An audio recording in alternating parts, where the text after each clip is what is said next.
La réflexologie, c'est une pratique de digitopression, c'est-à-dire que ce sont des points de pression qu'on applique au niveau des pieds, des mains ou de la tête. L'objectif de la réflexologie, c'est d'activer des terminaisons nerveuses. Donc la réflexologie la plus connue, c'est la réflexologie plantaire. Donc cette réflexologie-là, on va aller faire des points de pression au niveau des pieds pour travailler sur des zones réflexes. Et en fait, on a 7200 terminaisons nerveuses par pied. L'objectif, activer ces terminaisons nerveuses pour renvoyer le message par les nerfs à l'ensemble du corps.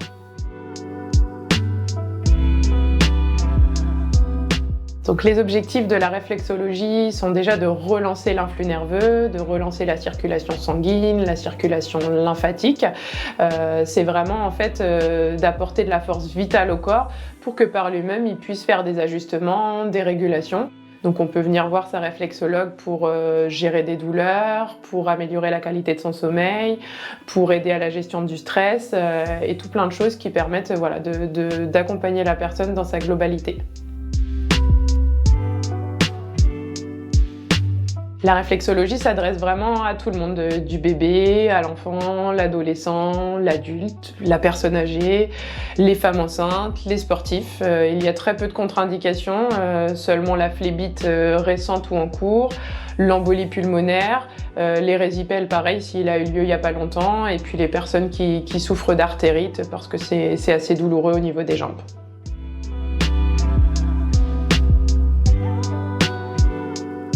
La réflexologie plantaire est la plus complète, elle va vraiment permettre d'aller travailler en profondeur sur l'ensemble du corps puisqu'on va aller activer les zones réflexes de tous les organes, de toutes les glandes.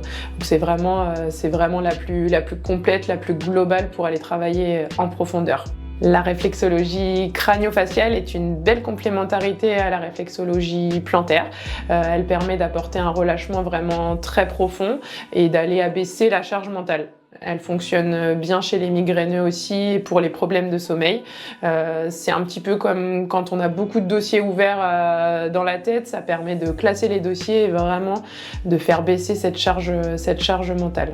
La réflexologie palmaire, ce sont des séances beaucoup plus courtes, mais elle est très intéressante aussi en complémentarité avec l'une ou l'autre pour aller détendre et pour aller relâcher rapidement parce qu'elle travaille sur le conscient du cerveau.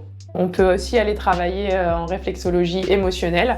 On peut combiner la réflexologie émotionnelle avec la réflexologie plantaire classique, là pour aller travailler sur une réharmonisation des 7 chakras principaux.